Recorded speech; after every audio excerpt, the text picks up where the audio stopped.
Okay, guys, you made it through the book, I'm guessing. I'm hoping all month long you participated in the questions and the conversations going on YouTube, Instagram, Remedy House. I hope that you have been able to get something out of Blink this month. I hope it was something so fun for you to read and experience, and that you learned something from that, because I certainly did.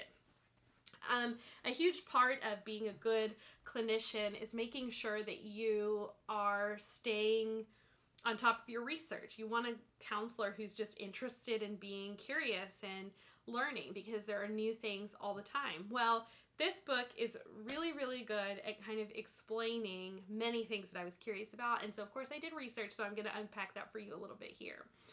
So, as you read the book, you read through the way that we use our adaptive unconscious to become experts, to develop our gut, so to speak, to thin slice things, create stereotypes, undo biases, hopefully, and understand more about who we are, how our mind is working, and how it's working without our permission. A lot of times you will have learned that experiences dictate a lot of how we intuit, how we do life without thinking about a lot of things. And one thing that's interesting to me as we talk about our intuition and our gut feelings is it really does dictate a lot about who we are as people and the personality traits that we kind of pick up as we get older. So, for example, one thing that you might have heard about is decision fatigue. So if you had to think every day of like what food you're going to eat for breakfast, why you're going to eat it, what kind of milk you're going to put in your coffee, what kind of sugar you're going to use, and what colors you're going to wear, and how you're going to do your hair. You're going to get a haircut before you go to work. If you had to think about every single detail every single day and make a new decision, you'd be exhausted. Matter of fact, I believe research says that even experiencing 50% of those decisions would be exhausting. So a lot of times we are unconsciously drawn to things, or interested in things, or want to start or do things or taste things that appeal to us, and we don't logic through where did that come from. We just make that decision. So, for example, my favorite color is black, so I just go for literally all the black clothing. My whole closet is just very monochromatic, and so that is a choice that I made one day, and I don't know where that came from. I've never sat down and thought, I love black. Like, everything's going to be black in my life. But it just happened because I enjoy it and I gravitate towards it. And so this book really does explore like those kinds of ideas. It's like, where did we come from? And so I hope as you were reading that you were able to like journal or think through like, why am I the way I am? Why do I think the way I think? And why do I make the decisions that I make? Okay, so a little bit of thought on the book and what I appreciated the most and how research kind of comes into play with this.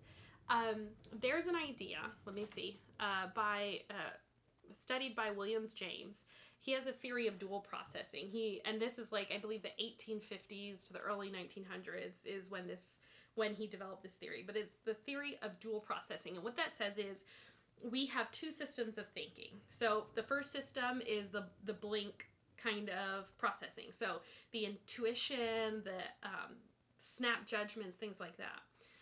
What research is saying now, and pretty recently, they're thinking that there is a relationship between that first system and the second system, which is logic and reasoning. So that deliberate, more drawn out process that Malcolm Gladwell was talking about in his book.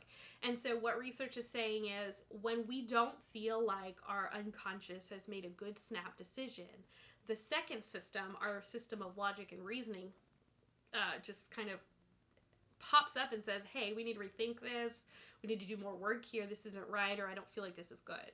So that was so interesting to me in tandem with this book, because as you read through this book, it's a little worrisome realizing how much of your life is driven by this kind of unconscious thought and this unconscious processing, and you feel kind of feel like a victim of your unconscious, right? Well, I'm really grateful that that's not always the case, right? Malcolm Gladwell says this in the book too. Like, we are not forced to be at the mercy of our unconscious. We can experience new things. We can explore new things. It will expand our mind and expand the way that we process and do things. And that will give us a better opportunity to be more of who we want to be. And so I do want to touch on something in here that's just really important to me, and I think will be really important to a lot of people, as it's an incredibly common topic, is the idea of stereotypes and biases versus thin slicing, and how that really comes into play in life. And I want you to know the human mind works, as Gladwell points out, very well with stereotyping. Stereotypes are how we protect ourselves. They're also how we put other people in danger and in poor positions through, racism or bigotry or however. And the reason I bring that up is because it is really, really common to say stereotyping is awful and you shouldn't do it and da-da-da-da, but just not being able to get out of the habit of doing it. Having said that, if there's something about you that you don't like, you get to change that. If there's something about your personality that you're just not a fan of, you get to change that.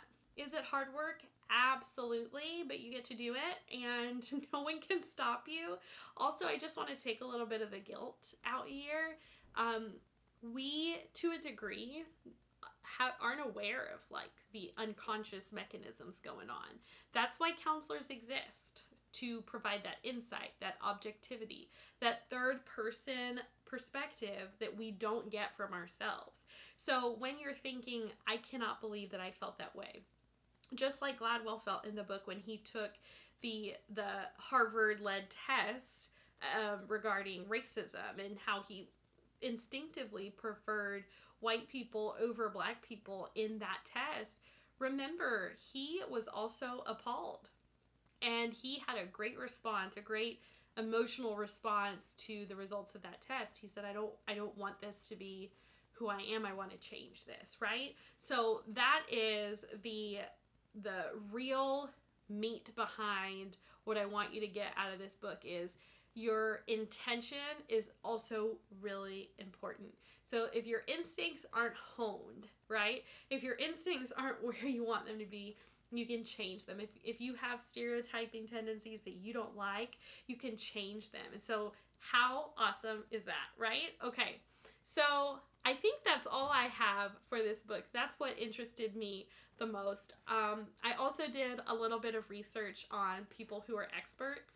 I think that's so interesting regarding like how you can think totally different or see situations completely differently based on your expertise. I think that changes lives.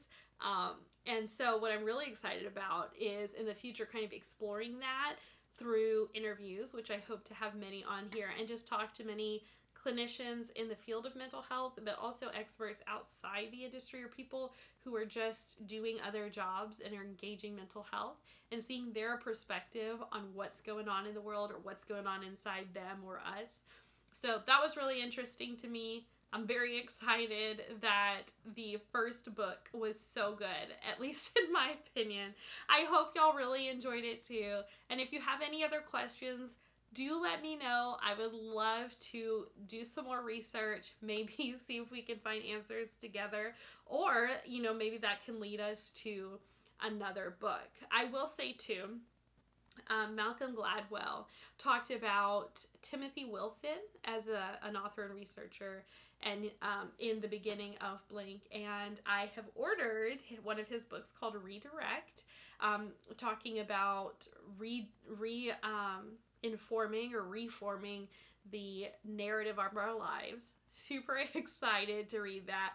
I don't know if it'll be a book club book. I like to read those books first and see if they're applicable or good, right? And so I don't know if that'll be a book club book, but if you're interested, let me know.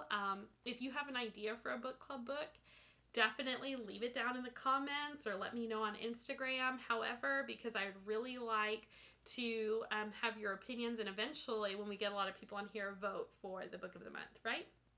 So anyway, hope you enjoyed this month's book of the month, and I'm excited for next month. Join me, I believe, the beginning week of June, and I will announce that book, and we will read through that one together. Okay, thanks so much for watching. I'll see you again soon.